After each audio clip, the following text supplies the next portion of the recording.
So, welcome back to Shine 2019. We are now at top 4 of Melee.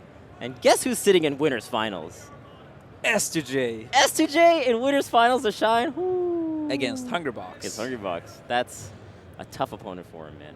Yeah, S2J actually have never beaten Hungrybox before. No. He did take him to game 5, I think 2, maybe 3 times. But a lot of these sets have also been 3-0. So we'll see what version of Johnny is showing up. But sitting in Winners Finals, so, you know, so far so good, right? Yeah, you got to feel happy about that. You can't feel bad if you're Johnny, man. You know you're going to have to run into players like Hbox or whatnot at some point if you want to take the entire tournament. So I'm sure he's well ready for it, and I imagine he warmed up with 2 Saint and whatnot beforehand, getting some good puff practice. But he had that one really sick combo on Stadium, if you remember that, where he did the stomp and he did the wall jump back air into knee, where even Hbox was like, whoo. Oh, yeah. I remember that. I remember that. I think that probably means we're not going to see Hungrybox engage too much on these transformations. Gotta have that in the back of his mind, right? Yeah. Oh, man. Even though we actually have seen Hungrybox engage more in transformations, he almost always waits them out, but especially against Laud, we did see quite a bit of an action. That's true. We got the dash attack and the bounce off the tree into the up smash from Laud's set, so sometimes these transformations, not the best. And Johnny, as you saw in the middle of those breaks with those little skits, really good on these transformations, doing that stomp on Plup, causing him to fall through Pokemon Stadium, so he does pretty well on transformations, to say the least. Yeah.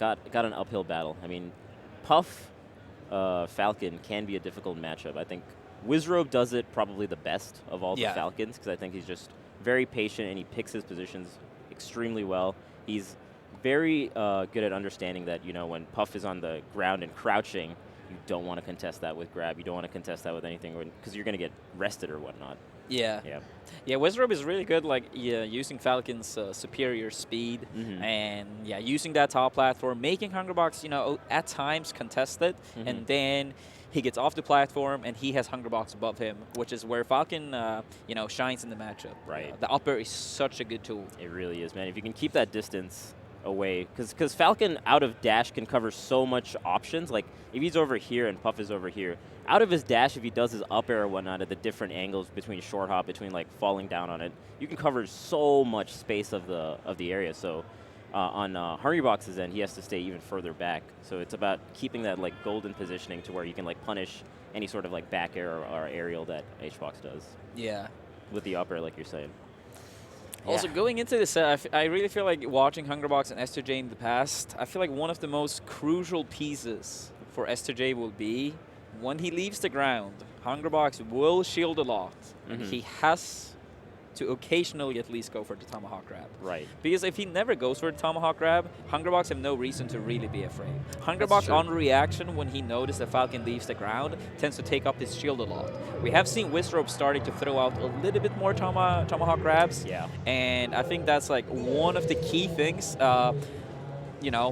besides the top platform usage that Wizzy is doing. For sure, and getting that grab is so juicy as Falcon, man. A lot of times if he's at KO percent 70 or 80, down throw knee will KO. If not, you get a couple up airs at the very least, and if he has bad DI, you can get up air knee sometimes. So it can add up quite a bit. So the risk to reward might be in his favor if he throws it out a couple times, like you're saying. Yeah, and especially if he has high damage, then at the very least the risk isn't that high, but the reward is potentially there. Yeah. And since S2J have not been going for it a lot in the past, if he waits with doing it until kill percentages, that's when he will get the most mileage out of it. Right. So if I were S2J, I would probably save my first Tomahawk Grab until I know for a fact I will get a kill, and it's a kill that matters. Right. If you're down 1 stock to 3, it's pretty much no point in wasting your tool. Right. You don't want to show that card and then have Hbox be privy to it in the subsequent matches. That makes a lot of sense. You want to use your trump card at the moment where when it really matters. That's something people, it's important to realize. If you're down too much in a match, it might not be worth it to, technically play your best for the rest of the match. It might be better to wait to the next match, to show that kind of card. Yeah. All right, we're going to go game 1. Hungrybox versus S2J starting on Battlefield. Winners Finals. We already see him just playing a little bit on the platform. We see Hbox crouching underneath some of these aerials. Yeah, crouch is really going to be Puff's most important tool in the matchup. Falcon has such a hard time to contest that. Most of the time, you actually don't really do too much about it at all. Yeah, like the only thing you can really do is maybe like a drive-by stomp or whatnot. He almost died up here at 60-something. That's the plight of Jigglypuff, right? Like, you're DIing away because you know you can stay so far away. You don't typically DI to the corners like other characters. But sometimes that might bite you, especially if you eat a knee to the face.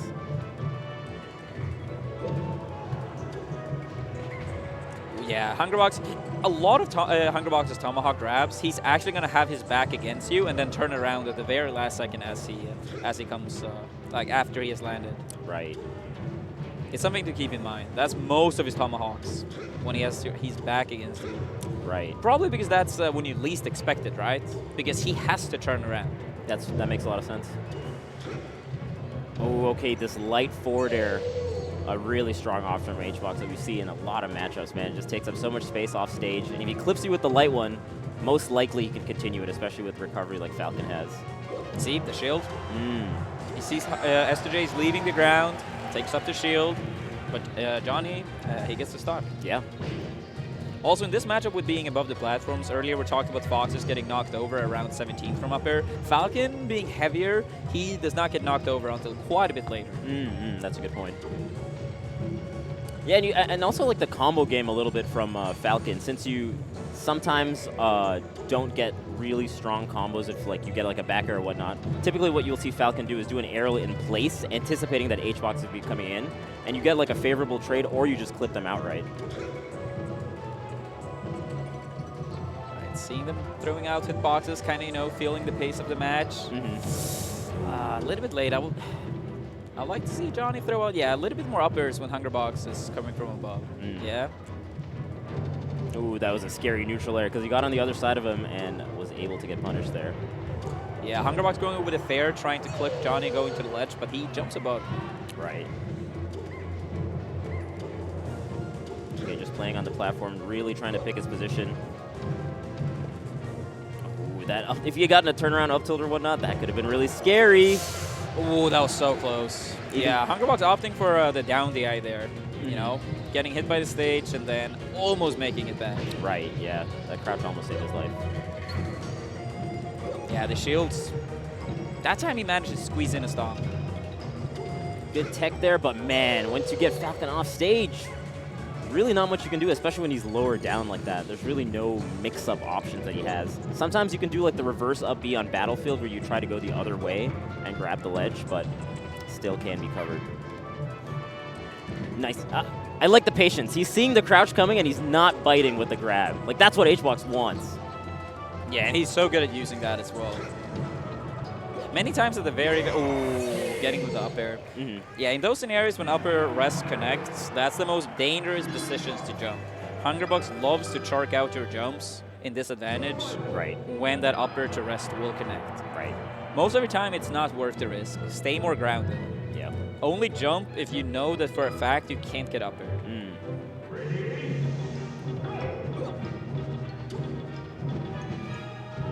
All right, going stadium. Traditional counter pick for S2J. Yeah, it gives him a little bit more space to work with and whatnot. Oh, the Phantom Rest! How often do you see that? Oh, man. Yeah, S2J, Shine, Stadium. It's always something every year. This stage was built for him. Oh, my gosh. Ooh, edge cancels. All right, Hbox. Yeah, that was a really good conversion. Very quick. Good crouch skeleton there on the left side platform. This is that nice percent where if he does get a grab like you're talking about, he'll get down throw into knee and he'll probably KO. Yeah. Though, yeah, this is like one of the scenarios where I probably would throw it out. It's game 2, he's down, and you really don't want to go down 2-0 against Hungrybox. Normally, if Hungrybox goes up 2-0, it's kind of, you know, it's done. Yeah. You got like a lot of counter picks and whatnot. Yeah. It's a little bit like Mewtwo King and Spaceys. Yeah. Yeah. If he gets that FD pick twice, it's very hard to surmount that kind of lead. Ooh, gets the stomp there. Unfortunately, not going to be able to net a grab. Okay, the dash dance coming out from Johnny. And you see how he doesn't like fast fall his aerials most of the time. That's the kind of mix-ups that you need for Falcon and his aerial drift and whatnot. Oh no! Side B off the stage! That's so unfortunate. Yeah. I wonder what he actually attempted Yeah, to I'm do. not really sure. His hand must have slipped from the A to the B button as he was trying to drift away in his while he's in the air. I don't know.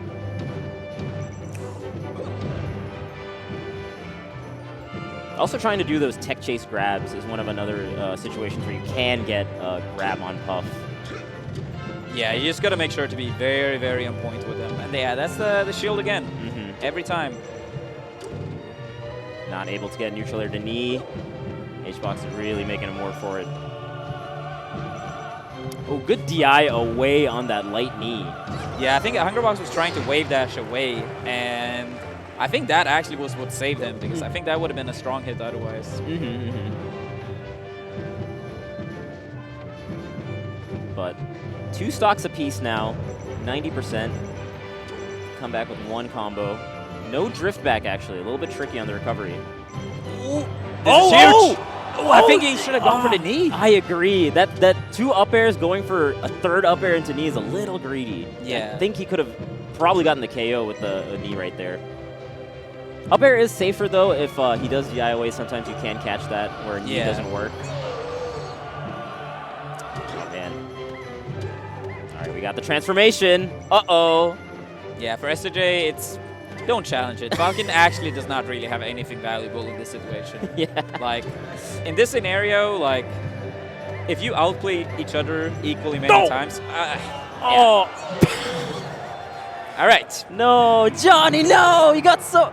Because Puff can drift back so far off the lip like that, off the ledge. Yeah. That it's really scary for Falcon to do that, because if you get clipped with any aerial, you're probably KO'd like we saw. Yeah. No, like... ledge camping, if a ledge grab limit does not exist, I actually think that strategy for Puff is incredibly overpowered against Falcon. And Falcon in particular, for sure. Yeah, Falcon in particular, for sure. A lot of the, like, or at least some of the other top tiers, like Sheik and Marv, they have tools to compete with it. Yeah. Well, Sheik with the needles, Marv with the down tilt, but Falcon does not really have anything. Yeah, you kind of have to, like, anticipate it and maybe grab the ledge, but even then... You don't get anything out of it. Exactly. You have so many jumps as Puff. Right. Yeah, between crouch and the ledge, Falcon has kind of a hard time in this matchup. Those 2 aspects can be pretty overpowering sometimes. All right, Johnny getting away with like a lot of these immediate jumps when he's thrown off the level. Nice. Hungrybox is gonna start to catch on to it. Ooh, I like the weight from S2J there. Hungrybox throwing out a lot of backers over his head, and then the 3rd time S2J was striking and jumping. Good stuff from Hbox. Covering Randall there on the right side. It looked like S2J was going to drift back and try to recover on the cloud. Yep, that's the Tomahawk turnaround. And that works out really well sometimes against Falcon. If you're close to the ledge, you can throw them off, and we'll see Hbox get juicy, juicy edge guards off that. Like here, that's so scary. Oh my god. Yeah, and Randall is not going to come out anytime soon. No, and doesn't allow Johnny to land there on the right platform, so just keeping him stuck in the up B recovery. Very strong edge guard. Ooh, that up tilt! Poked. Yeah. Oh. Trades with the stomp. Not going to net him anything. Oh, missing his tech a little bit. Oh, he's catching on to the stomps a little bit by using the up air, and gets a juicy edge guard again. Oh, 3 stocks to 1, down 2 games. Johnny. Yeah, this is looking really, really rough for S2J. Yeah. Hungrybox has been really good at like calling out all the timings, like when S2J wants to go in, how he wants to go in. Gotten like quite a few of those crucial Tomahawk grabs. Yeah. Oh, missing the gentleman there is also huge because of the DI in. He probably could have netted a knee.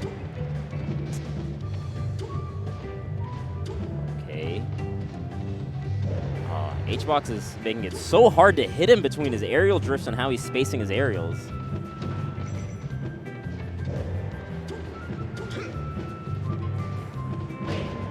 And he's crouch canceling all these like huge hits that Johnny is doing.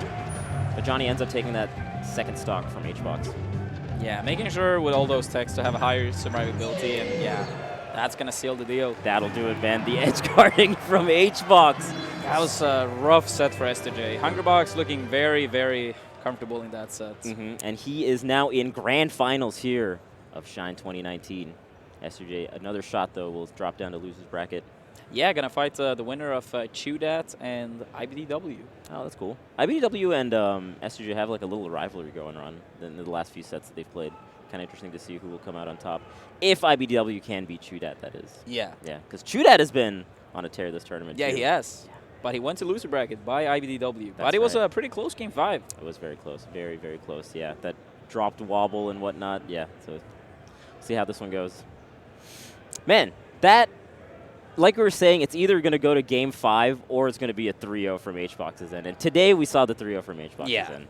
Just like very dominant in all those stocks. I feel like S2J, he needs to do some soul searching and like analyze the matchup more. Like a player of S2J's caliber, yes, Hungrybox is the better player, but I feel like a player like S2J shouldn't lose this convincingly this many times. Right. I know that the style Wizzy is playing in the matchup might not be the most fun, but I kind of feel like you have to pick your poison here, right? Yeah. Either you're setting yourself up for losing every time against Hungrybox, right, or you play a strategy that might not be as fun, but you might get some more of those victories, right? Yeah, yeah. I think like even like mixing in a little bit of that, a little bit more of that into his style would work out a lot. Even if he wants to have like that high pressure style that S2J does, where he's rushing in and whatnot, mixing it in where he like pulls back and just like waits for his positions to get those juicy punishes might work out well for him.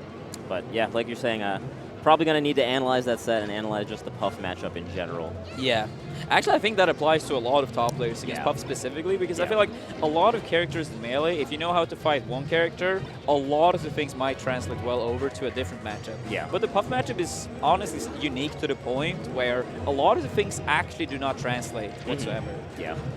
So, like the combo game and whatnot is just completely not the same. Typically, like the way that you have to like choose your positions, because you're going to get rested if you're not doing everything perfectly if you're choosing like a high octane kind of style.